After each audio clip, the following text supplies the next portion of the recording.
welcome everyone to round 6 action here at Spa-de-Francorchamps. It's an amazing racetrack here in Belgium for round 6 of Sim Races Asia Championship Series here on Apex Racing TV and iRacing Live. I am Jake Blackhall. Joining me in the commentary booth tonight, Brenton O'Brien, and as always, director Scott Newton doing an amazing job with the camera work. Brenton, welcome to the broadcast. It's going to be an interesting night. Tobias already on provisional pole in qualifying. Is anyone going to be able to stop him? No, they're not. As simple as that. He's many times a winner here. He's got a strong car in the McLaren MP412C, and looking forward to seeing what he can bring to the table. There's a teammate of his, Stephen Yarn, who's also joined the league, so well done to him and welcome. And Tino Hauser, you'll see, has changed to the Mercedes. So some changes there. Sorry. Yeah, a couple of changes already as we're in this qualifying session here.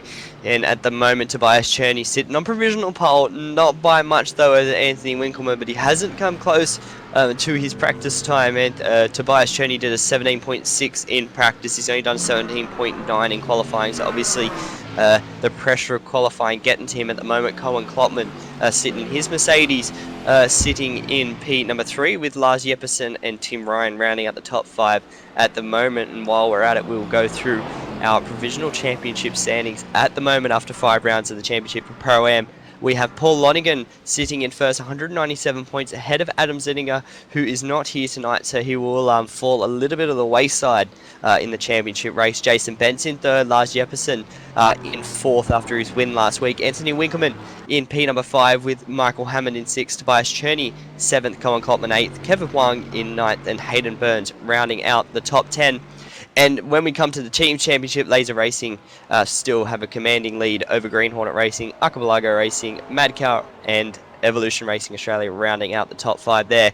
So not long left in qualifying. We've got about 4 minutes, so a couple more hot laps left. May see the top times change a little bit, Brenton, but I don't think so. The track temp is pretty cool out there. Track temp 37 degrees, so it's cool and warm out there. The track should be nicely suited for these cars. Yeah, it should be. It's a good field too. What have we got? 22 times have been Damon McPhee and DK Lee. I haven't seen them put into time yet, but the off tracks are so very real here, haven't they? And looking forward to seeing what they can do. No, not doing that. We're thinking my information is about 20 laps, I think, is what we're doing. Probably no need to have a pit stop. So yeah, it's going to be interesting. I can't see Mad Cows. Hayden Burns is here, but no, I haven't seen anybody else. I've got Lars Jeppesen up now in P number 4. Oh, there he is. Yep. So he's still here for Madcow Racing. He's doing a good job up there in that Audi. Yeah, Hayden Burns a little bit off the pace right now in that BMW down in 13th. That's a little bit expected. The BMW isn't as strong down here, especially through the long straights. It doesn't have that top end grunt that it needs to keep up with the likes of the Mercedes, McLaren and the Audi, so it's a bit fallen off on that department, which may be hurting its overall lap time speed, but it's still doing a good job right now down there in 13th, just in the middle of the track of the field. But just having a look now through a lot of the pack, it's there's not a lot of changes in cars. Looks like a lot of people have sort of stayed stagnant with their cars, obviously, from now on out. And Stephen Wan, obviously, like you said before, joining us from Rennsport Online. So good to have another Rennsport car in here with the two Cherney brothers right now. Alex is actually down in 12th in a Mercedes as well. So I think that's a change in that department. So yeah, there's another change. I'm trying to pick up on who has changed and who hasn't. But yeah, that's an interesting call, Alex, from Alex. Both of Stephen Wan and Alex Cherney in Mercedes, but Tobias still sticking with that McLaren, and it's helping him right now on provisional pole. Yeah, and I've just got a message. It will be 20 laps. This is what the estimate is. Close on fuel, but they'll need to save nearly half a litre a lap. But it should be fast. I'm not going to tell you who that's from because I don't want to give away their trade secrets. But I can tell you it's not Tim Ryan, if anyone's asking.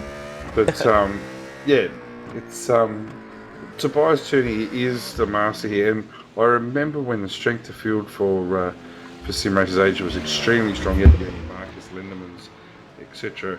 racing, and Tobias would still win.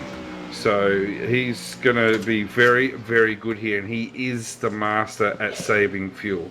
the defending champion Anthony Winkelmann. Well, we can't say anything bad about him because he's won this series before, and he is only the 6/100ths of a second off Tobias's time. But I just think Tobias, if he gets a good start and gets out in the lead, it's going to be such a hard car to catch and pass.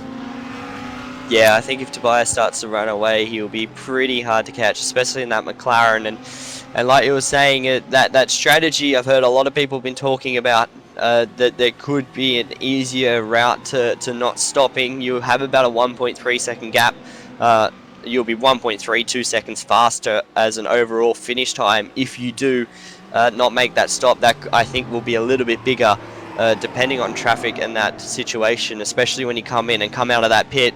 Yep. Running the classic pit stop, classic layout as well. So the pit straight is actually not going down into La Source, it's actually going down into Eau Rouge. So rejoining on that straight is a little bit of a difficulty in itself. You're going to have cars coming flying up over Eau Rouge, and if you get caught out as the checkered flag comes out to finish qualifying, that could play into some hand of a couple of drivers. It could catch some people out, especially going down Camel Straight. I'm actually looking at our defending champion Anthony Winkelmann's had a really, really good tow from Nathan Groudon the entire time here. The two Green Hornet racing cars now coming around the back into the bus stop. We'll be really interested to see what kind of time, and I think unsuspectingly, and Groudon pulls out of that, unsuspectingly, I think Alex Cherney's been able to give these guys a tow. Let's just see what kind of time Winkelmann gets. Does it put him on pole? Classic straight, Brenton. Time. Classic straight. Talking about that. Let's have a look. Yeah, coming down out of La Source now, so we'll see what he puts in. It looks like a clean lap. I've been watching Anthony for a couple of laps, and he's going to put down... no time. Nothing. That will be one of those off-tracks. Yeah, that off-track killer here has come and bitten him, but it looks there in the dying stages. He only needed less than a tenth and he would have taken pole, but he's still starting on the outside front row, so it's still a good position to be in. I think a couple of other cars, Paul Lonigan with Muhammad Ali Ishak behind him, as well as Dickie Lee was just coming down the front straight now. So a couple of cars still finishing their qualifying laps. I'll be really surprised if the BMWs are competitive here. They're just a brick in a straight line. The other guys have got them, I think, with the BMWs at the moment. It wasn't long ago that the BMWs probably was the favoured car, and drivers like Tim Ryan actually swapped over to the BMW, but I don't think it's been a move that's worked for him, and certainly not a track here. Nah, not at Spa. Yeah, I think that actually is it, so I think you've got that right. And Kevin Wang, maybe? Hang on 2 seconds. Maybe. No, you're right. So he's just exited, well, I always call it the first corner. Let's see how he goes here. 2:21.8 was his last lap, at best of 2:18.2, 2:19.2, so no improvement there for our judge, jury and executioner, Kevin Huang. Yeah, no improvement there. Still sitting seventh. Yeah, I think that's it now. So I'll run us through the qualifying grid while these guys run through their final preparations for the race. So Tobias Cherney on the front row of the grid, with Anthony Winkelmann taking another solid front row position there. Cohen Klopman and Lars Jeppesen, the last week's winner, on row 2. Tim Ryan in 5th, the first of the BMWs, if I'm not mistaken, with Jason Pence down in 6th. Kevin Wang in 7th with Muhammad Ali Ishak in P number 8. Stephen Wang in P number 9 with Nathan Groudon rounding out the top 10. Tino Husa in 11th with Alex Cherney in P number 12. On row 7 we have Hayden Burns for Mad Cow Racing with Mike Burdett in P14. Michael Hammond down in 15th. Not a strong run there in the Ford GT with Brian Borg in 16th. Paul Lonigan 17th with Yazran Yali in 18th. Brett Woods and Chandra Yong round out of row number 10.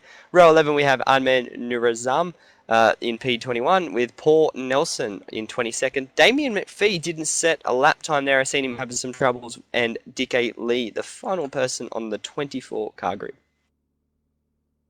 Have a look at those times there from 4th through to 7th. So you got 1, 2, 3, 4 cars, all within 3/100ths of a second. 4 cars, so between 4th, 5th, 6th, 7th, 4/100ths of a second. Really, really amazing. And actually, from 2nd through to, where are we looking? 17th is 1 second. So really, really tight field. Long track. Let's not forget, these guys are doing times in 2-minute 18s.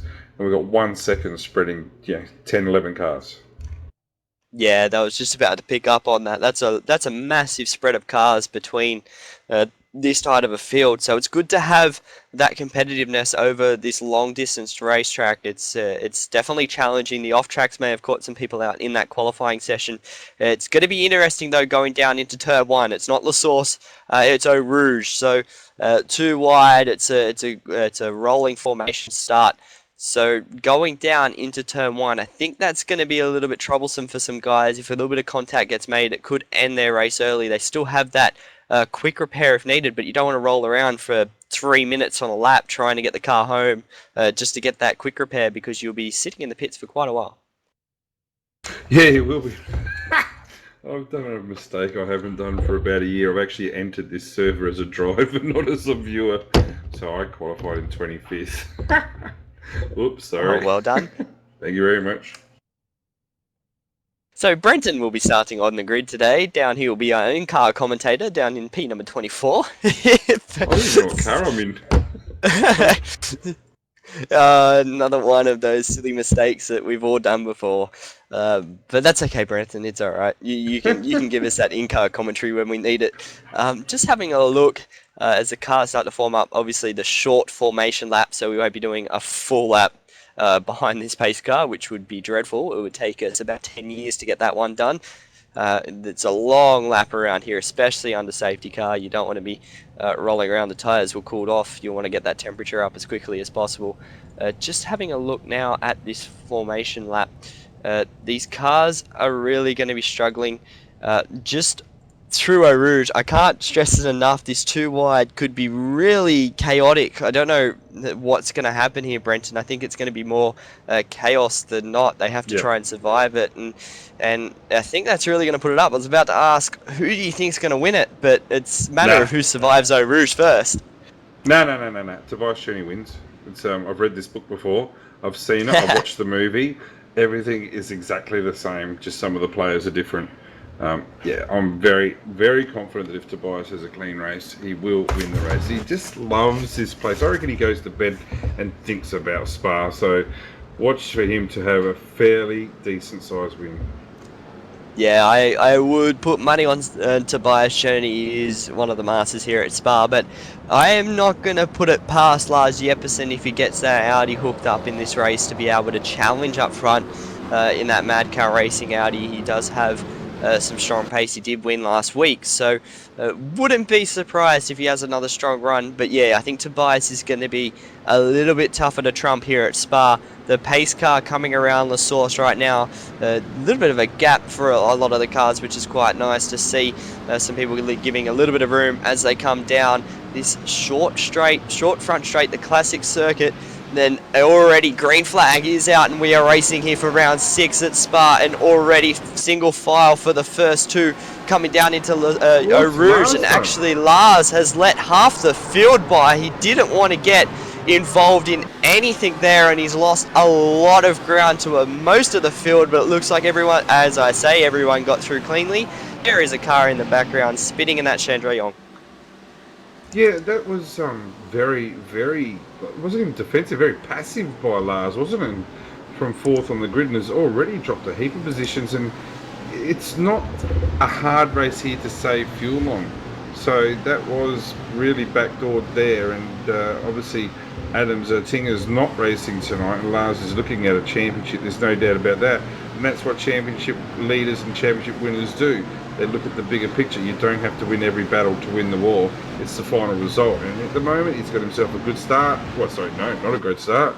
But he's still got he's still in the race. And we know he'll be quick enough. I think he'll make short work of Muhammad Ali Ishak in front in that BMW. Kevin Huang's going to be a bit of work. And then he's going to get amongst the Ford GT. And Tim Ryan is actually probably batting well above his weight here in that BMW, because I just don't think it's got the straight line speed.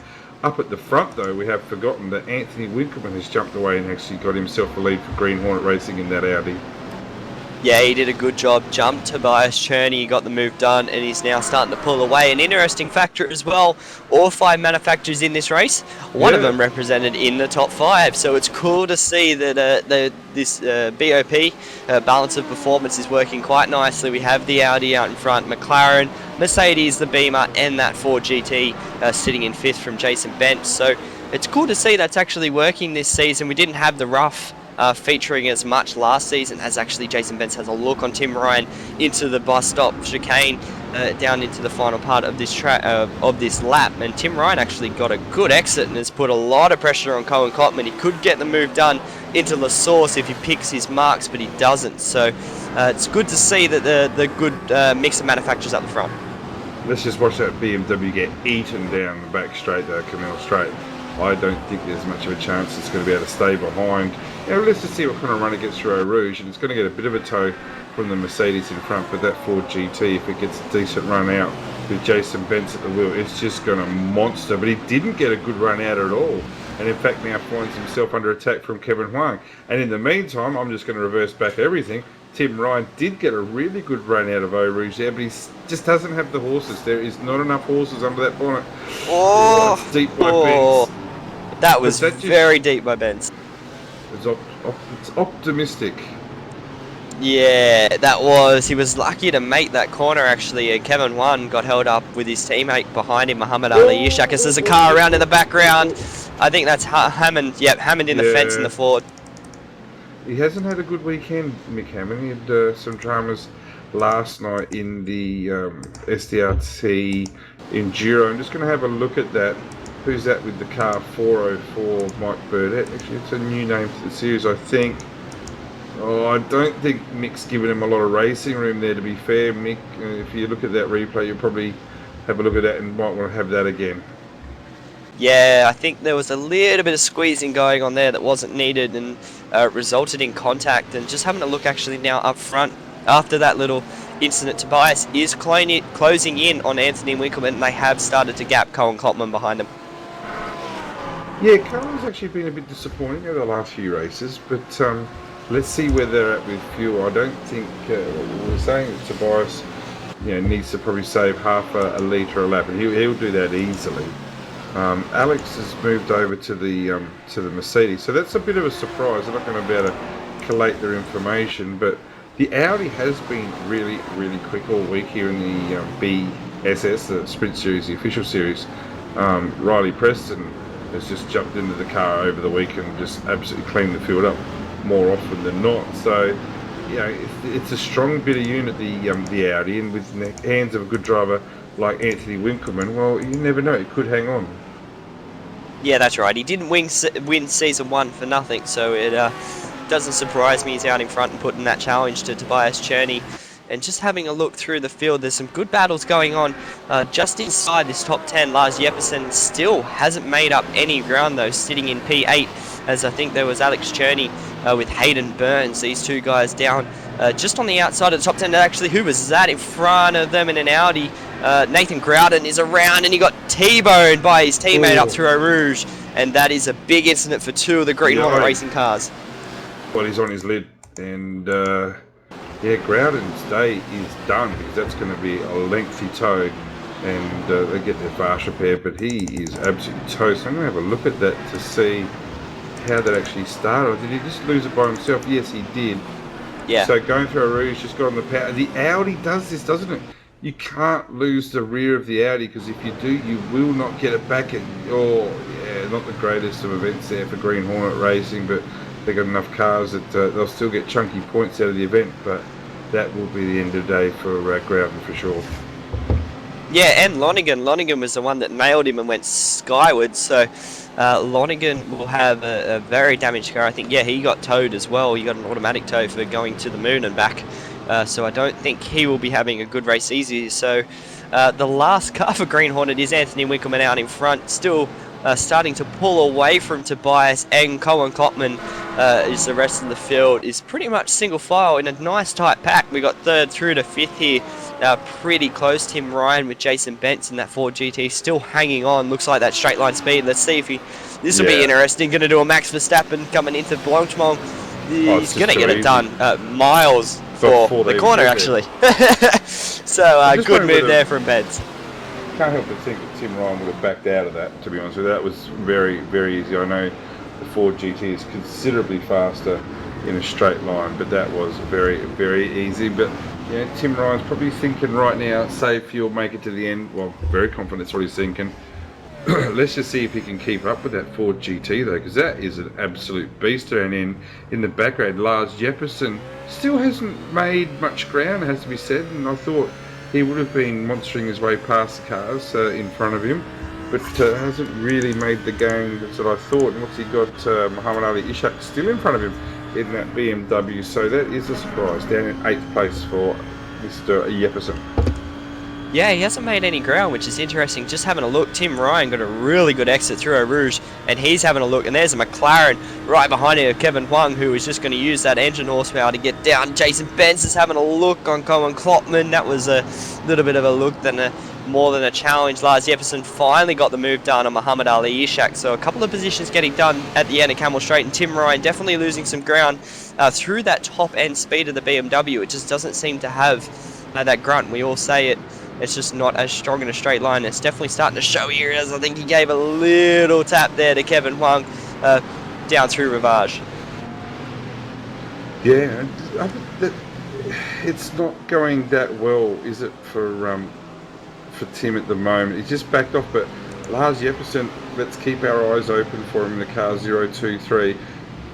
I don't know whether they're being held up. I reckon they are now by Kevin Huang, but it's up to, even right now, see, look, Tim Ryan's backed right at him, so Jepperson has made another bit. So whether Rhino's probably saving too much at the start, or whether everyone else is just burning too much at the start, it just looks like he's not as comfortable as he should be.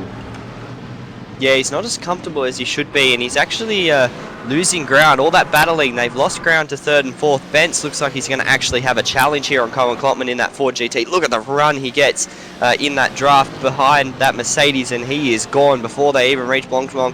Yeah. He's going to get that one done, and off he goes. And behind them, this train is really starting to form up. Tim Ryan using the AstroTurf and a little bit of the concrete on the outside as Lars Jepperson makes another move. So he's moving up, and that's another position as well. Muhammad Ali Ishak was actually looking to try and make one as the two Rennsport line cars. There was contact there. I've seen that one. Muhammad Ali Ishak got sideways on the exit of the bus stop chicane, hit Stephen Wang, and around he went, and I think that is a lot more damage than that initially looked there for one of the Rennsport cars, and I think, yeah, he got a tow there, so Stephen Wang got a tow. That's going to be spelled disaster for his race, and that really muddled up that field a little bit as Alex Cherney has moved up into P8 through all that. Jason Betts last time a 2:19.473. Going to be looking out for that. He's 5.3 seconds off the lead, 3.6 off of Tobias Cherney, but now for the first time Betts has got some decent clear air, and like I said, this Ford GT is an absolute mongrel beast around here, and I expect some pretty significant things. I don't think Jason's the world's best driver at saving fuel, but what he's got underneath him might make up for that. I doubt it at this stage. We're already 5 laps in, expecting the race to be 20 laps. If he is going to be pitting, he needs to be doing significantly better than what he is now. Yeah, we're coming up to that stage where he needs to sort of make sure he can save some fuel and get that pace out of that car. I'm not 100% sure on how thirsty the Ford is. I think it's actually one of the little bit better in sense. I think there's a little bit more fuel on board. Not 100% sure on the Ford GT, as it's not run that often. It is run in the Sim Racers Asia, but besides that, it's not as run as much, and some people don't really have a lot of stuff on it as of yet, but it's still got that balance of performance quite nicely with the rest of the cars, and that gap is still opening up out front. Anthony Winkleman did an 18.6 last time round.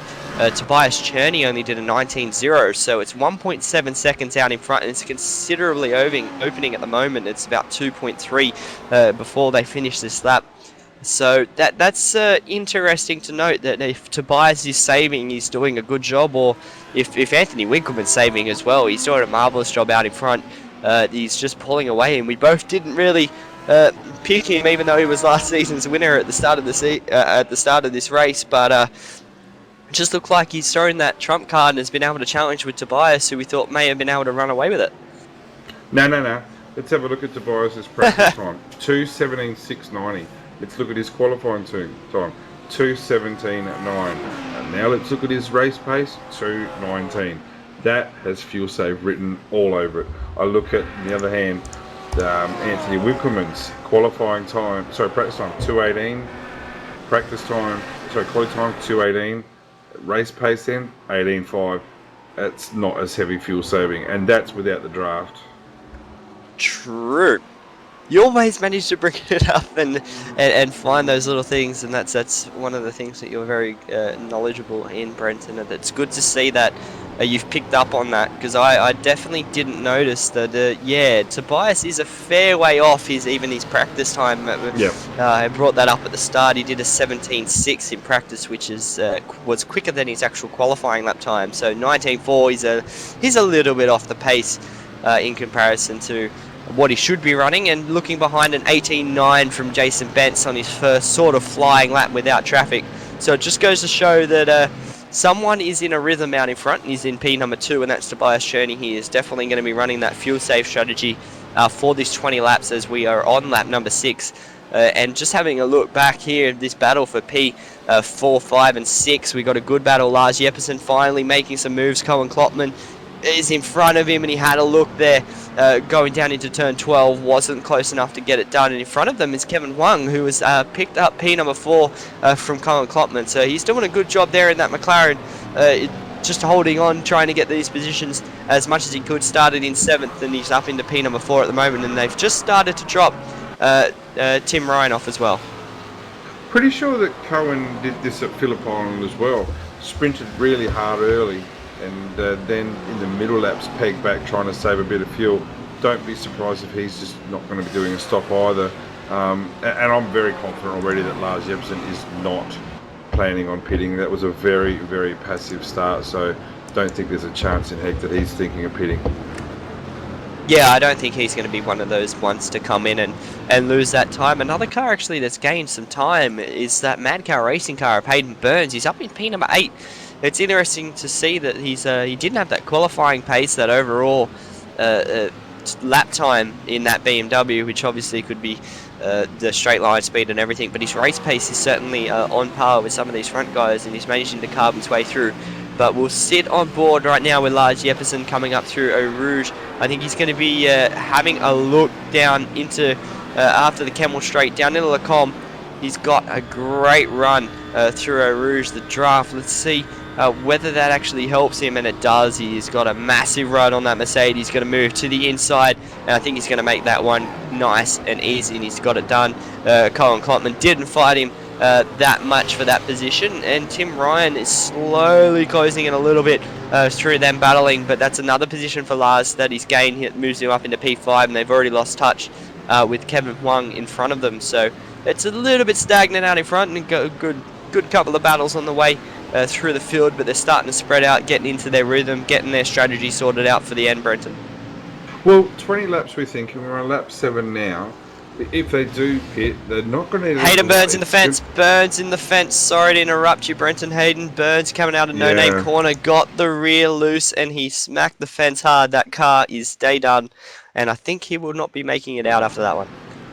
No, he's already taken a tow, which is unlucky because you just mentioned him not so long ago. Got himself up into 8th position and has disconnected. What's he done there? Just got onto the Astro, and that has bitten pretty hard, hasn't it? And put him into the wall. So every day is like Hayden does a good job in SEK, the Australian GT3 Series on Sunday nights, but he's still relatively new to SRA, and certainly still only been with Mad Cow Racing for what, probably 4, 5, 6 weeks. So still a learning curve, shall we say. I'm not trying to be rude to Hayden, but you know, he is now in a very, very good team, and he's just going to get better and better each week. Yeah, he'll come on leaps and bounds as he has been the past couple of weeks, and will show his pace up the front. He'll be a constant front runner, similar to his teammate Lars Jeppesen, who we know obviously in that Pro BES Mad Cow Racing team does a good job there as well, but he is starting to close in to me back on the back of Kevin Huang, so he's picked up the time. Obviously, that being that conservative on lap 1, he has that championship that he's fighting for. He didn't want to get involved in too much of the shenanigans going down into Eau Rouge, but he's done a good job to get the car back up into a fighting position, even if he is fuel saving and he may not get up to obviously the win, because we may think there's a couple of others that are doing the same thing, but he's still fighting for a position. As they're looking in the background, that BMW with the draft gets there and then stalls out massively. I thought Tim Ryan was going to make a move, and then it just went no. No more legs in that BMW, and it ran out of pace going down the Camel Straight, and that was sort of, it just shows how bad that car is in the straight line. Even in the draft, it sort of got there, and then that was it. Lars Jepsen's last lap was at 18.6, which is extremely good. Tobias Cherney fuel saving still at 2:19.8, so we're talking 1.2 seconds. Anthony Winkelmann at 19.7. So maybe, just maybe, and Lars is already looking inside Kevin Huang here and has already locked that deal down. So another position for the Mad Cow car. This car is really moving, excuse the pun, because it's now finding its way up into 4th position and is by far the fastest car on track. Certainly didn't burn a lot of fuel in the first few laps, just sat in the pack, didn't he? Went from 4th on the grid down to 8th before Eau Rouge. He's really playing a tactical game. Yeah, he done a good job, and they'll like that pun, Brenton. I bet you they'll all love that one in Mad Cow Racing. And it's good to see that Lars, 18.6. That was the quickest lap the last time round, considerably compared to the team. Anthony Winkelmann, sorry, not the teammate, the leader out in front. 19.7 for him. So he was 1.1 seconds faster. So it goes to show maybe even Anthony Winkelmann's now thinking of fuel saving a little bit more than what he has before. Maybe he thinks that trying to run away isn't going to work, but whatever it is, Lars Jepsen is coming in that Mad Cow car, and he is not going to hesitate to make that move. He did a good job going to Pouan to get the move done on Kevin Huang, and he's already poured out a couple of car lengths. The McLaren sort of really held on through the fastest section, but I wouldn't be surprised you give him another couple of laps and he'll be all over the back of Jason Benson, the Ford GT in front of him. It's starting to melt for our main man, Tobias Cherney, at 2 minutes 20.6, if you don't mind. 2 minutes 20.6, Lars Jepsen, another 1.6 seconds on Tobias. Don't forget, with the McLaren, you do have the fuel mapping option available, and thinking that maybe Tobias has knocked it down a notch or two, because that's my type of pace. That's ridiculously slow for Tobias. So, is very good at saving fuel. Jason Bent 2:19.2 has made significant ground, but the whole world's watching out for Lars Jepsen at the moment. Up into 4th place, and is by far the fastest car out there.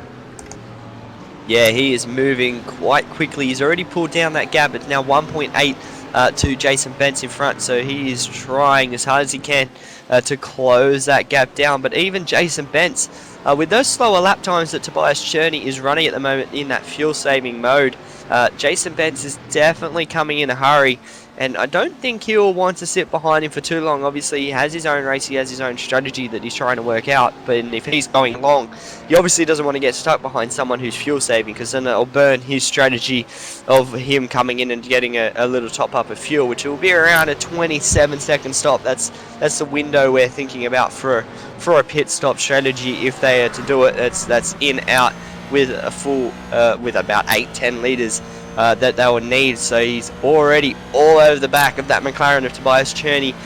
Will he make the move? He's done it a couple of times, and no, he doesn't. He sits behind him. I was going to say, is he going to do another Verstappen? He doesn't. He's just going to sit there and float. He may actually have a look into the bus stop chicane, and he does that. Oh, Tobias gives him the room. Good driving there. Lets Jason Bent through. Doesn't lose too much time. Actually, Bent saw it was sideways coming out of the corner, and they have both lost a little bit of time to Lars Jepsen, which was expected with that manoeuvre, but that moved Jason Bent into some more clean air. He's got to try and close down that lead. It'll be around about 6 seconds now to the lead. Actually, was make that 6.9 seconds to the point, but it looks like Tobias is sort of looking again to make a move, and that's really brought Lars Jepsen into this one. When you're fuel saving, you want to save as much time as you can, not just because of the time you save in the pits, but you still need to find a way of driving fast. And these little battles here that Tobias is getting into, and certainly the bus stop had to back right out of it to let Jason Bent through, saving some fuel now, mind you. That's the type of thing that if you're fuel saving, you can't afford to do. So I don't know whether Bent's is fuel saving. I really don't. I can guarantee you that Lars Jepsen has already saved his numbers and he's pretty happy where he's standing at the moment.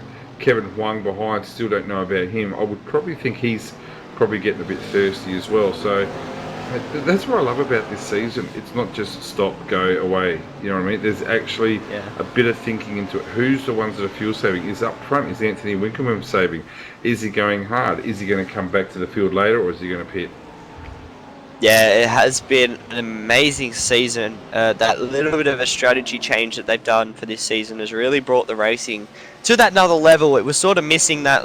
We've discussed this numerous times before about how just the quick pit stop, everyone had to do it. It was a stop and go. There was nothing in it. Now that there's this fuel strategy, you either fuel save or you go and go flat out and then put in that 8 litres, but you will lose obviously the pit stop time. So that little bit of strategy has really changed it up. It's brought some different winners. It's brought some interesting races, especially up the front in those dying stages with people trying to maximise their fuel stage. And I think this is Lars Jepsen going to make that move quite easily on Tobias Cherney now, who is in maximum fuel save mode. He's no doubt in that position of just running a number, doesn't want to burn too much fuel, and he's just letting these guys by who may be on a stop strategy. And if that's the case, Tobias looks like he's in a pretty good position, mind you. Yeah, but I can't see Lars making a basic error like this. You know, his start was ultra conservative. He didn't look like he was attacking at any stage for the first 3 or 4 laps. I still think he was saving enough fuel to get himself home, but right now, just the difference between that Audi compared to the McLaren behind is significant, and even Tobias is being caught by another McLaren, Kevin Huang, which, you know, no offence to Kevin, he's not normally riding shotgun with Tobias. So I think one's going harder than the other in regards to fuel strategy, but the time will come where Tobias says it's go time, and I don't think that can be far away. Yeah, they've completed lap 10. We're thinking 20 laps, so they're about halfway now. So they're at that point where it's you're either there or not, and this is where you're getting that final little bit left of fuel that you need to be saved. So if Tobias has been running that other fuel mix, like you said, the McLaren has those different fuel mixes in that car. If he has been running the lower fuel mix, not running full rich, then he should be pretty close to be able to going full tilt from the from here on out. But it's when is he going to be able to do that, and if he has to save a little bit more, it's how much more time is he going to lose. And if Kevin Huang starts attacking, how much time is he going to lose in that battle? So there's still a little bit more to play out, but I think Tobias is in a pretty good position. He's driving a nervous car though, 20.6, 21.1, 21.3. Seriously, you could fall asleep behind the wheel and get faster times than that at the moment. And he's deep into fuel saving, and I'm not sure how Lars has made this so convincing. I'm going to have a look at Lars' first laps, and he was juggling the 20s as well, but have a look at Lars. Lap 6, he did a 20.4. Lap 7, a 2:18.626. So 1.8 second difference there. Might have been some traffic, not sure. But all of a sudden, looks like Lars has said, yep, it's time to get out of here. Yeah, who knows how much Lars even saved on that first lap. You got to think he was not pushing at all in Eau Rouge. He let a lot of the field by, and then just sort of floated in those first couple of laps, saving as much fuel as he sort of could. So I'm not surprised that Lars Jepsen maybe got that number done early. He's actually behind them. That's Tim Ryan. Was having a move on Colin Klopman. He's looking to the outside. He's not going to get that one done. He's going to sit back in line behind that Mercedes. It's really hurting Tim Ryan at the moment. If he's on that fuel save strategy, he's benefiting from the draft, so he's saving fuel in that respect. But overall, you just can't get that move done and run his race. The BMW, where he catches him coming up through Eau Rouge right now to that Mercedes, he looks like he has a much better planted BMW, or he may have a run now. It depends on how badly this BMW is going to top out this time. He's going to have a look. No, he's not. It's already topped out, and that is it. It's not going anywhere. So he's getting burnt really bad sitting behind Colin Klopman, but there's nothing he can do about it in that BMW. He really... it's not helped him, this BMW, at the moment. He's had a couple of disappointing runs with fuel errors, and now he just can't get around a Mercedes, which looks like it could have been the better car here. Yeah, I think it is. And the thing is, he's not really saving fuel when he's just maxing out in the back straight on Camel Straight, is he? He's just, revving the crap out of it and just burning fuel and not going anywhere whilst he's doing it. So, I firmly believe he should have stuck with the Mercedes, but he went with the BMW. So at the moment, it's a bit of a consequence. But yeah, the BMW will come good in some tracks later on. I can hear a spin in front. What's that? No, I can't. Kevin Wang maybe had a half lose, but it looks all pretty good now. Yeah, it looks pretty good. In the meantime, has got himself straight away onto the back of Jason Bentz up into second place. So the battle for second's about to get heated up here. Yeah, it didn't take him long to get close that gap down to Bentz and start harassing the back of that Ford GT. I was just having a look through the rest of the field. Pretty spread out at the moment. Not a lot of battles going on. Everyone's just sort of running their own race. So the closest we've got right now is Lars closing in on the back of the Ford GT, and just had a little half a look there into the bus stop chicane. Thought better of it. So the Laser Racing Ford GT, sorry, in front of Jason Bentz is just looks like he's struggling a little bit for pace, or he's on fuel saving. But there's a lot of big looks there from Lars Jeppesen in that Mad Car Racing Audi behind. He is definitely trying to fill up those mirrors and make a mistake of Jason Bentz, or just let him know I'm here and I've got a quick car at the moment and I'm going to get around. I've got my work to get done. Could be a chance to save some fuel too, some little extra bonus fuel, because Anthony Winkelmann's pace hasn't backed away at all. 19.1 last lap. You've got to probably think that Winkelmann's making a run for it and seeing if he can get in with the pit stop and back. The answer is no. No chance in hell at the moment. If he pit stops, is he going to win? Yeah, no way he's going to get it done, and Lars has got that position done though around Jason Bentz, so that moves him up into P2, and a matter of fact looking behind, a little bit of a time gain in the sense the past 2 laps of Tobias Cherney he has improved. He went from a 21.3 to a 19.2 to a 19.3, so he's turned up the wicker by a couple of seconds there straight away. So I think Tobias is ready to go, but if he's ready to go and Lars has already saved that fuel and he's already going, he's got a couple of seconds to make up to try and get challenged for that win. Yeah, hold on, you're right, I just had a look, sorry, I'd seen a half lose, I thought it was from the BMW of Tim Ryan behind, but it must have been the camera angle that made me thought that he had a half lose, and yeah, sorry about that, I thought he was around, but he wasn't. So the field is quite spread out, like you said. Paul Nelson we haven't spoken about at all in 12th place from 22nd on the grid, so he is our biggest mover so far, which is a good effort. Didn't get a practice time in, and even the road time was insignificant, so started last, but has got himself up into 12th place. So good job by Paul Nelson, and is making some decent ground on Mike Burdett and Tino Hauser, who has moved to the Mercedes-Benz as well this week. Yeah, so he's doing a good job. Hardly any practice here. I think he came in partially at the end of that qualifying session, so Paul Nelson doing a good job. He is definitely closing up on Mike Burdett and Tino Hauser in front, so he will make a move sooner rather than later, I'd say, and get those 2 positions. But yeah, the field's pretty spread out at the moment. Tim Ryan is one of the closer battles with Cohen Cotman still stuck behind that Mercedes, and the 2 behind them of Alex Cherney, Muhammad Ali, Ishak are pretty close, but not as close as these 2 right now. And that Maverick welding BMW for Evolution Racing Australia is just there or thereabouts, but that top end speed, we will continue to speak about it to a point, but it's not there, and it's really burning him at the moment. And if he keeps topping out this car, which he sort of is in the draft, it's not helping that fuel strategy. And having a look at the times right now, still Tobias, he dropped back into the 20s, technically a 2-minute 19.995, that's the closest you want to get to a 2-minute 20 flat as you want to go. So he's back in that slower range again. I think Tobias still hasn't saved as much fuel as he'd like when Lars Jeppesen's doing 18.8s, and obviously we know Anthony Winkelmann's going full tilt out in front with an 18.9, so it's interesting. I wouldn't be surprised if Lars Jeppesen does bite the bullet and comes in, but I think he would have known that he would have done a fuel save in those early laps and got that done, and has that fuel number that he's pushing to now, and he's still making the time out of it. But Tobias just isn't right now. He's 10 seconds off the lead. We reckon about 27 seconds for Anthony Winkleman if he's going to make that pit stop. So he's going to fall a little bit further behind than Tobias. So Tobias will jump him if a stop does occur. But yeah, if Lars has already done that saving, he is still slower than I think he should be running. 2.6.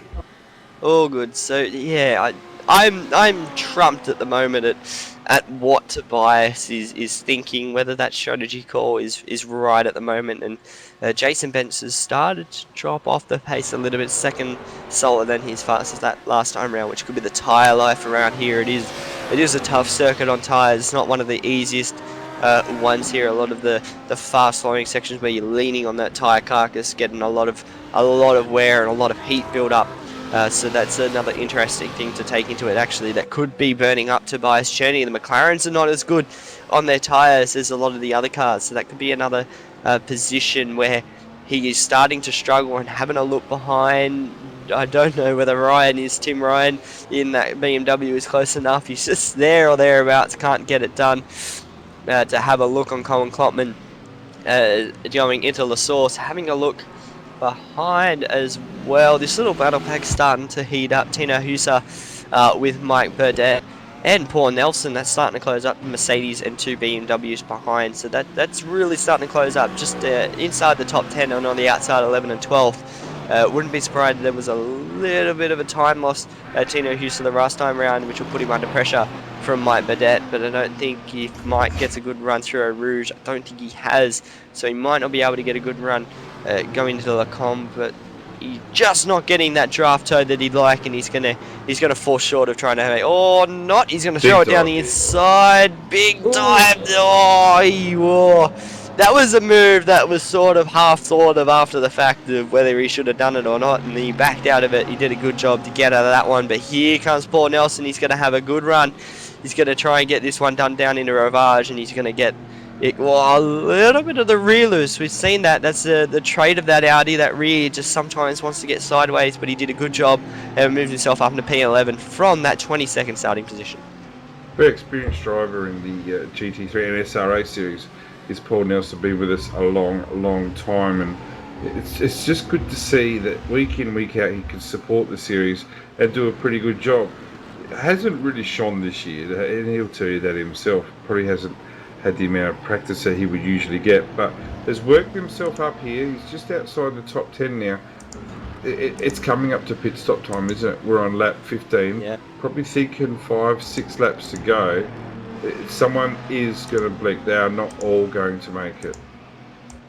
No, I don't think they're all going to make it. It's who's going to blink first is sort of the point right now. And I think Paul Nelson also, he struggled the first season. I think he was in the rough. I'm not 100% sure on that. And I think he really struggled with the rough last season, especially with the pace that it wasn't up to some of the newer cars. He's finally moved to the Audi, and it looks like he's starting to find that pace that he's had, especially the experience that he's got. We've got around about 10 minutes to go now, so we're looking at that stage of these pit stop strategies and who is doing what. You've got your marker done now, and you can't do anything about it. Another thing I brought up before, Brenton, when you were away, there's an interesting thing with Tobias. Do you think the tyres could be wearing out where the times are starting to drop? We know he's been fuel saving, but if he's trying to push now, he did drop to a 19.2 after doing 21.3s. He's now pushed back out to low 20s, and he's done that for the past couple of laps. He's done 20 flats for the past 3 laps. Is that tyre life, or do you think he's gone back into fuel save mode? And if he has, there's an interesting thing with Lars Jeppesen's already been doing 18, as actually Cohen Klopman and Tim Ryan. So Tim Ryan has finally got that move done on Cohen Klopman. Yeah, let's just see how long he can hang on to it for, because we know that BMW can't get through that the Merc in a straight line with the toe. So let's see what the Merc, if it can stick with him, let's see what the Merc can do if it's got the toe of the BMW. It's a pretty decent sized rear wing on that BMW. It certainly offers a large hole in the air, and if Cohen's close enough on the straights, I'm sure he'll make short work of that BMW, which will frustrate the hell out of that Maverick welding car. But you know, if Tim could do a decent job around this next half a lap, well, he should be up and away. Yeah, he should be up and away quite easily, but so he's got it done. And the thing is now that Mercedes will catch him in the draft. Let's see, coming out down here, turns 14 and 15. It's an interesting part of the track. Flat to the floor now, trying to build the rest before you hear bonk bonk, and then going into the final bus stop chicane here. He's holding on through here, which is nice to see. The BMW has still got some legs through this section. I'd say he'd be pretty much flat with a little lift there. And now coming into the bus stop chicane, he's going to be pretty strong under brakes. He's built up a couple of car lengths that could see him hold on here to Colin Klopman behind. It will be down the Camel Straight where he'll lose the time. Let's see if anyone has come in. Not yet. So we're getting that stage. They're on lap 17 now, just starting lap 17, finished lap 16. No one has come in for the pit stop, and everyone has stayed out. But as they come down through Eau Rouge, I think these guys are actually losing a little bit of time. They are to Alex Cherney, Muhammad Ali, Ishak behind. So they're closing in quite rapidly, actually. They gain about a second and a bit the last couple of laps, and again they gain pretty even on times. It was Alex Cherney, but a little bit quicker than Colin Klopman as obviously through the pass. Let's see whether Colin Klopman can make a move going into the Lacombe, and I don't think he is, not close enough. So Tim Rome was able to build out enough of a gap to hold on for this time by, but if Colin Klopman doesn't pick up that pace that he had out in front, I think he's going to have Alex Cherney and Muhammad Ali Eshak for company in a couple of laps time, maybe at the end of the race, I'd say, with about 2 to go. Well, it is pit time for some, isn't it? Lap 17. They won't be taking tyres, obviously, so hopefully everyone's turning their tyres off. Jason Bentz has really backed out of it. I think it's probably too late. If you're going to fuel save, you commit right from the start, don't you? I'm not sure Bentz made that commitment. Lars Jeppesen, we saw him make that commitment, but he has absolutely streeted away. Like, he's already over 6.5 seconds ahead of Tobias Cherney, so he can go into some really severe heavy fuel saving and still have his nose in front. So, tell you what, I've never seen Tobias lose on this track. This could be the day. Yeah, this could be today, and I think also there's also another thing. Paul Nelson has got around Tino Houston, so that's moved him up into P10. And another thing is maybe Lars is pitting. I think he would have saved enough in those early laps, and it'd be silly of him to not do that. Obviously, he's driven a lot of these races. He will know that there is the fastest strategy will be to stay out. Sorry, not come in and fill up. So he's obviously already done that fuel. But yeah, to gap Tobias Cherney that much is really interesting, especially if they're both on the same strategy.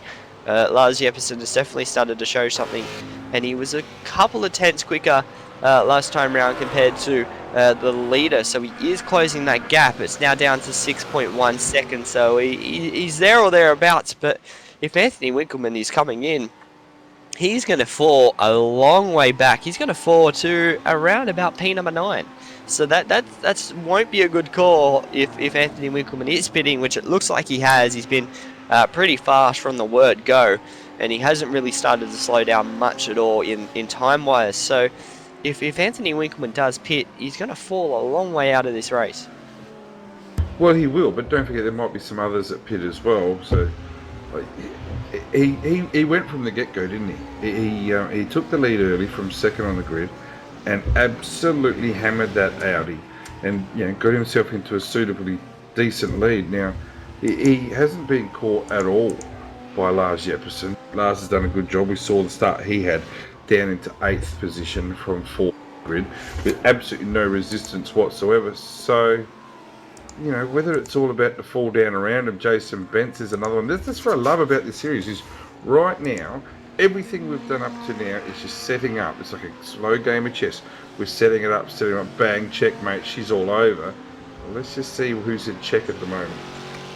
Yeah, pretty much it's just a slow game of chess. Who is got what? Who's going to figure out the best tactics to get this one done? And in that meantime, Alex Cherney actually made a mistake the last time around, hit the fence coming out of turn number 15, got the AstroTurf and went into the wall. So he is heavily damaged. He's going to try and limp it home. He dropped all the way down to P number 12. Still running though, so he is still out there turning some laps. And I think this will be the lap where we see some cars start to pit, if No, any Winkelmann, do. no. Other Jefferson, pit, no. other Bentz, pit, no. other pit entry, Oh, there Brenton. was stupid Classic, thing, yes. classic. Oh, it is a classic, So, isn't it? it's the classic have a look. pit entrance. I think Winkelmann, he is. Wow, Winkelmann Yeah, in, yeah. Lars out. Jefferson, definite no. Bent's in, Bent's in. Kind of picked those two, to be honest Yeah. with you. Here we go. And Let's I'm see thinking maybe Tobias. Wang would Out. be a yes as well. Yep, Wang, yes. Wow. Ryan, definitely a no. Thinking Cohen Yeah, would be Ryan, a no. Cohen, no. Ishak, yep. Yes. Okay, so wow. That's how much Now. is that burnt Winkelmann, who is just leaving now. He is behind Colin Klopman and that. He is just leaving the track. He's coming back up through Eau Rouge onto the Camel Straight, and he is a long way back from where he is. And Mike Badette hasn't pit a couple of cars. Alex Cherney hasn't either yet. So There's going to be some dramas here. There are going to be some dramas in that reading here. I'm thinking that Lars is probably got his numbers wrong. And as we've seen a few times, that when the lead car wants to pit on the time up, that the race goes for one lap longer. Now, I don't know whether Lars is going to make it here. And we've talked about the way that he was back and then has absolutely slaughtered the field with his pace. 2 minutes to go. I'm thinking he'll make the end of this lap. So it will be a full lap. 20 lap. It will be a full 20 lap race, which is what we called from the start. But whether Lars has to pit this lap or not, I've said I haven't seen Tobias lose here. I still might not have. and if Tobias pits, I mean, if Lars pits, sorry, my mistake. If Lars pits, because he's the race leader, if he pits, we had this issue, I think it was Imola, wasn't it, where we had that issue. If he pits now, Tobias will then have to do another 2 laps. Because it will go to lap 21. It won't go to lap 20, it will go to 21, which will catch everyone off guard. So... Well, let's see if Lars pits. Yeah, let's see. It's all up to Lars here, whether we finish on lap 20 or we get an extra lap added. This is an interesting little play here of Lars Jeppesen. He stays out, so he is pushing. So it will be 20 laps. It should be the last lap now. As he crosses the line, the time at 25.1. Wow, that's a drop. That's interesting. I think he's going to be struggling to make this extra lap right now. And Tobias is going to be pushing. Tim Ryan and Colin Klopman are having a massive battle right now for the final stop position on the podium. Anthony Winkelmann in P5 with that pit stop strategy. Here comes that Mercedes on Tim Ryan, looking to the outside down Camel Straight. I think he's going to clear him. Is Tim Ryan going to be really late on the brakes? No, he doesn't. So Colin Klopman is going to get that position done, going to the Lacombe down the Camel Straight, and he will take that final podium position away from Tim Ryan. And Lars Jeppesen is in maximum fuel save mode. Jump on the car with Tobias Cherney. You're about to see an Audi get bigger and bigger and bigger, because that's what's happening right now. Lars is coming. The only thing Lars hasn't done this lap is get out and push, and he's not far away from doing that, because that Audi is just going to be, it's going to get bigger and then it's going to disappear in the rear vision mirror. Wow, here it goes. We did speculate this. I did say that he may have saved not enough early on, and it is biting him. He is going to try and make that Audi as wide as possible compared to that McLaren. Tobias is charging right now. It is 1 1 second I think I've got at the moment, or it's less than that. It's nothing. He is gonna It's over. That's what round. it is. It's done. Tobias Cherney is gonna get that checkered flag, we think, this time, with No, enough he's fuel got in the bank. No, the white flag's out. The white flag's out. White flag is out. It is out. So he's going to get this checkered flag. So And the question now Tobias is, Cherney. will Klopman Yeah. and Ryan catch Jeppesen? Now, this is the type of thing that can affect the series. As Ryan goes way too deep there, Leppesen's out. Jeppesen's out of fuel. Wow. And it's He's going to lose a spot to Anthony Winkelman as well. He's going to lose 2 spots. Oh, well, at the end of the day, Tobias spots. Cherney is never going to lose at the Spa for your position, Brenton. He wins again at Sim Races Asia round number 6. An awesome drive from Tobias to take that one. Cohen Klopman picks up P number 2. Tim Ryan takes the final step on the podium. And Winkelman takes third. Lars had to go in the pits. Lars is on the pit limiter. He's done that. He's rolling down the pits. Another position lost. There goes Bence. I think that was in the 4GT. Yeah, I think you're right. I think he's going to cross now. He just crossed. So he will take P number 6 just in front of Tino Husa, who came home in 7th. Wow, that's a little bit of a strategy call gone wrong there from Lars. Oh, he ran the gauntlet, didn't he? He was slow. You could see what he was doing, but all of a sudden he was too fast. And he obviously paid the price there significantly at the end. And yeah, great race. The driver of the day has to go to Tobias Cherney because he was the smartest throughout the race. And it's Spa, it's Tobias country. I think at night time he goes up there and yodels because he just owns this track. Yeah, what a drive from Tobias Cherney, and also an awesome drive from Cole Klopp and Tim Ryan. Rounding out that podium. The strategy of pitting didn't work out. 10 seconds away from the lead was Anthony Winkelman, so that goes to show it was all about the fuel save here tonight. That was the one that was going to get you to that victory, so he's done a little bit of a bad strategy call, but he will still pick up. He did win last season's championship, so he won't fall too far to the wayside there. But an interesting race once again, Brenton, as always.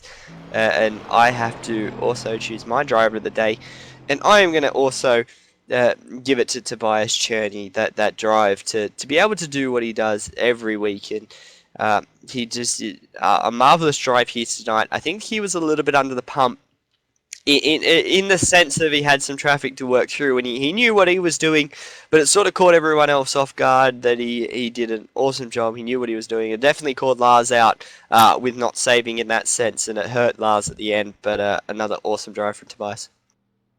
Yeah, it was, and hats off to Cohen and Tim as well. They were very disciplined.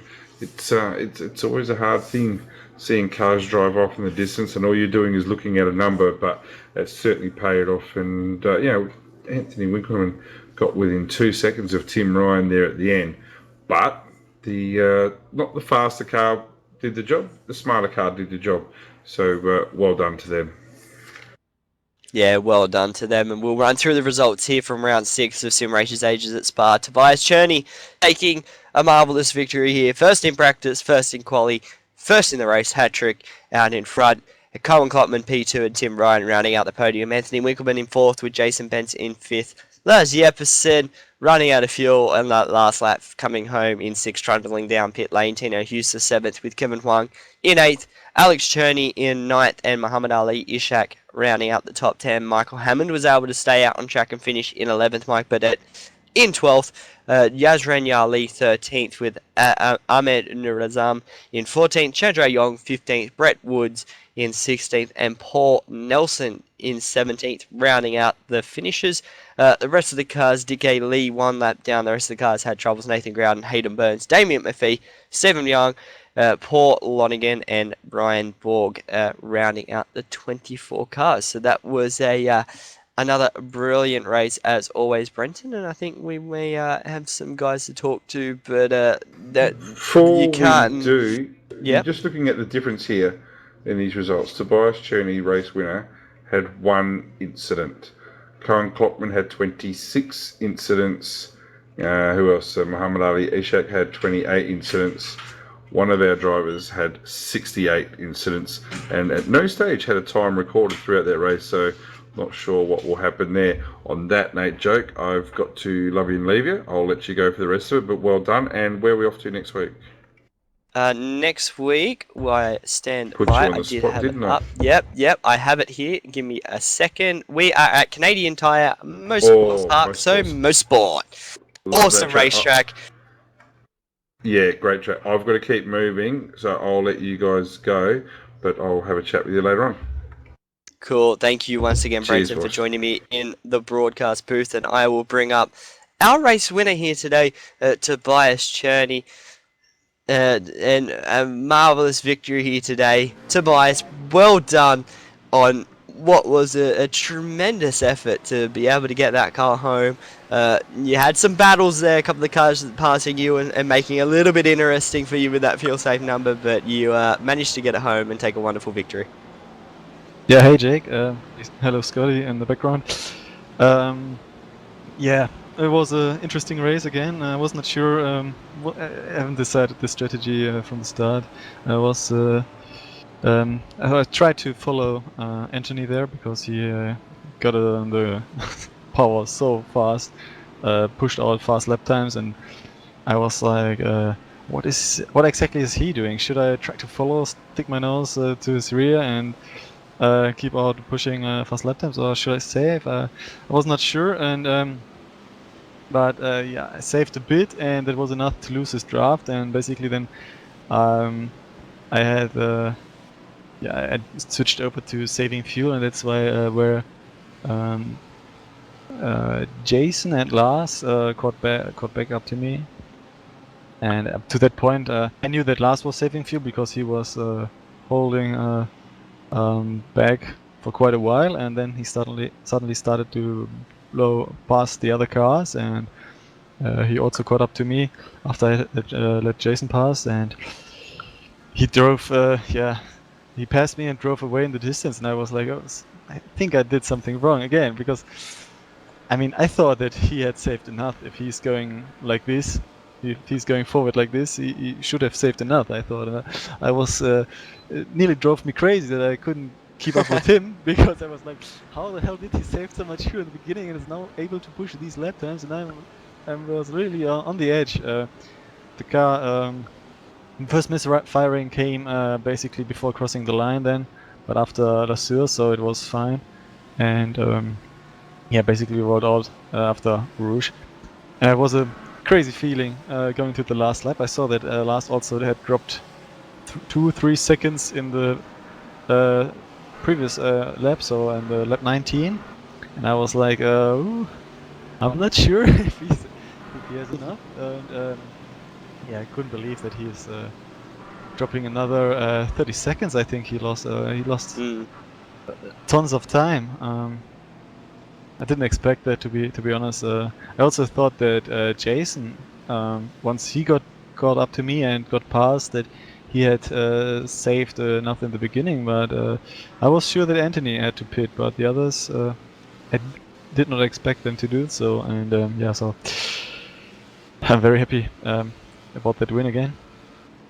Yeah, you should be. That was a marvelous race. You did it from the word go, and it paid off in the end. And that was an interesting last lap. We all were looking at the lap times that Lars was running, and we thought he would have saved enough in those first couple of laps. He dropped to 8th early on, and then was sort of didn't make moves early, and then he started to work his way through the field, and that's when he started to catch, obviously, yourself and others, and then he started to streak away, and that's where we thought maybe he saved enough. And I would also bring up the question, maybe your tyres were falling away in that, but you're still just running to that number, and obviously Lars didn't calculate the fuel numbers wrong, or had an issue in his department, but it all sort of played out in that end. But it was an interesting one, and knowing that strategy was able to work, we now move to Motorsport. That's a different one again. The pit time will be a little bit shorter, I think, overall. The pit time there, the pit lane is shorter, the laps are shorter as well, and there's not a lot of room to save fuel. Is that going to be another strategy that you're going to take out next week, or is it just going to be a decide on the day?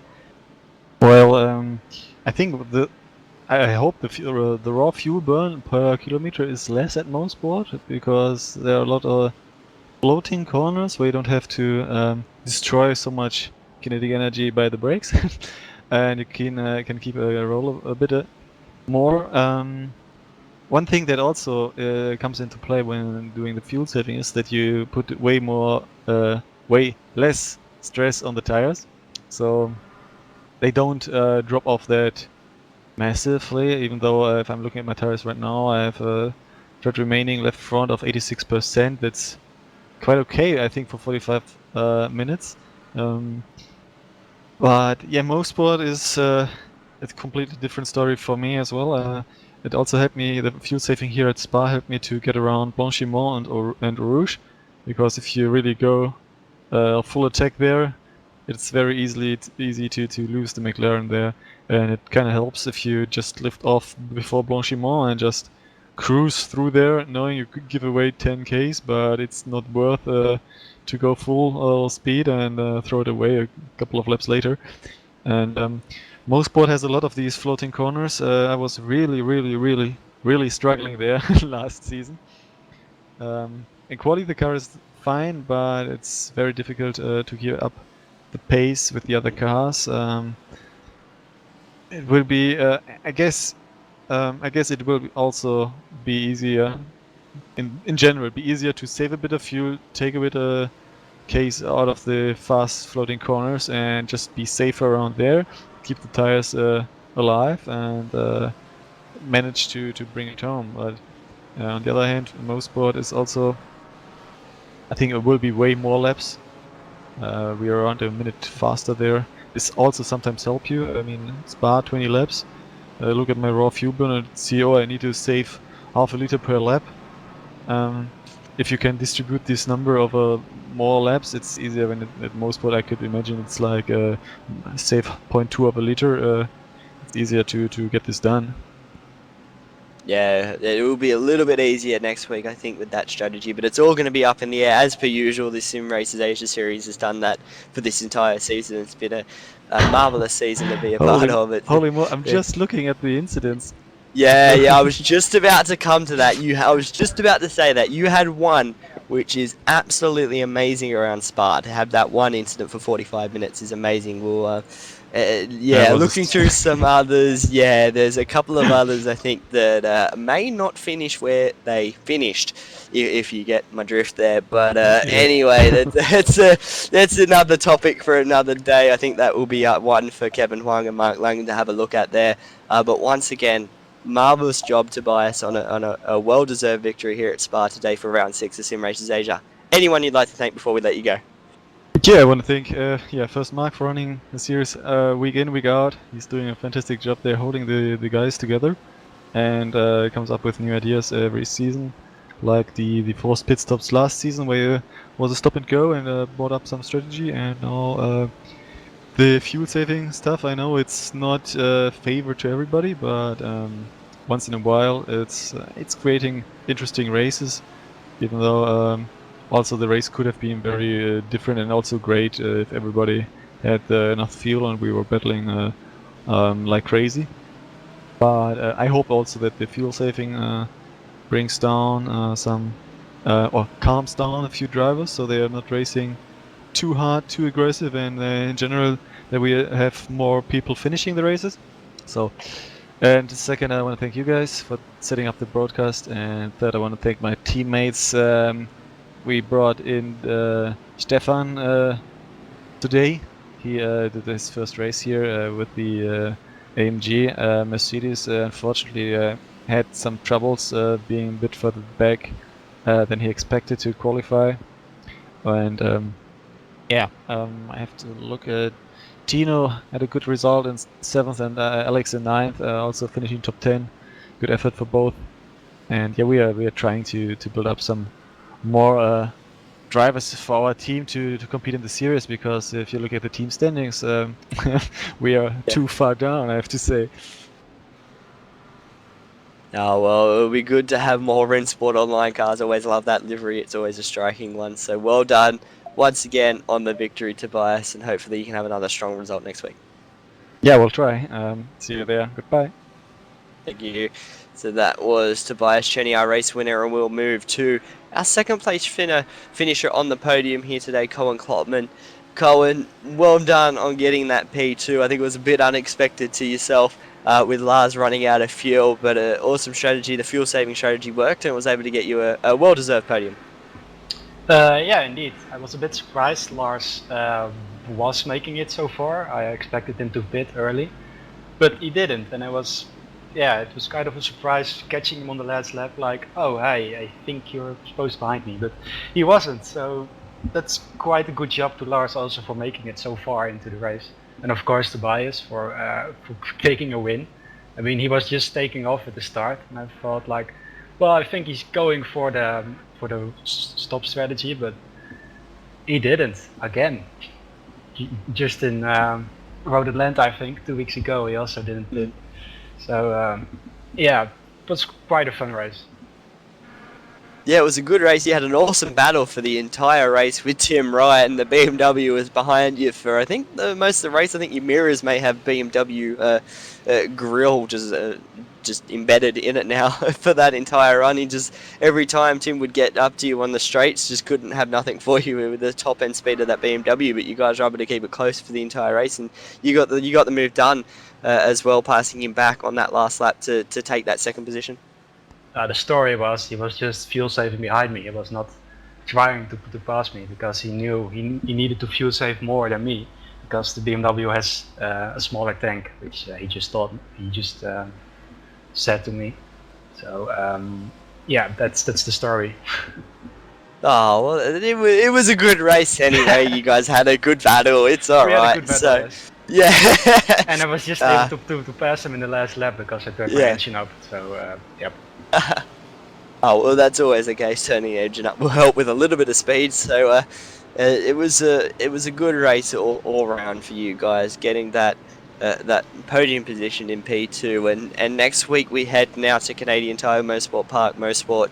That's going to be another interesting one where the strategy is going to really play a key part there. That's where I won last year, I think. So it's one of my favorite tracks. So we will see. Yes, that is actually. You're right. That was where you were in your BMW and you won there last season at Motorsport. I do remember that. That's yep. They're coming back to me. It's all coming back to me. So hopefully you can get that one step higher on the podium and take that P number 1. But well done on P2. And anyone you'd like to thank before we let you go, Colin? Yeah, I hope so. Of course, I want to thank you guys and Mark Lang as usual for hosting this amazing league. Thank you, Cohen, and well done again on taking the second step on the podium. And we'll bring out our final podium finisher here today, Tim Ryan in the BMW. Coming home in third, Tim, it's been a tough couple of weeks trying to get that finish result after the first struggles with a lot of fuel strategy, but you were able to get those few numbers right and you got it home comfortably in third. I wouldn't say comfortably, Jake. I ended up running out at the top of a Rouge, but yeah, I'm pretty happy to get the finish finally, fuel saving. Oh, well, it's comfortable enough, but yeah, still got it done. Managed to be able to hold on, and you had a good battle, which I was talking to Cohen. It wasn't really a battle. You were still fuel saving that entire time behind Cohen, trying to get that number to where you needed it. But he passed you back on that last lap. Obviously, you were still trying to save as much fuel as you could on that last lap to be able to bring it home. But you sort of got gifted the podium after that because of Lars Jeppesen running out of fuel when you on that last lap, just making a little bit of a misjudgment on his call, but you were still you weren't able to be the one in that seat this time. You were able to get it home. Yeah, yes. Coming up to the last lap, I actually put it in the proper fuel map, but I didn't have enough straight line speed being in the BMW. Yeah, the BMW was a little bit of a struggle, I think, for a lot of people today, and it was very evident with yourself being behind Cohen for so long. Even though you were fuel saving, you still just weren't able just to drive around him like a lot of the other cars were. But next week we move to Motorsport. That's a completely different type of track. It's obviously going to be different on the strategy. What do you think is going to be the better bet for next week?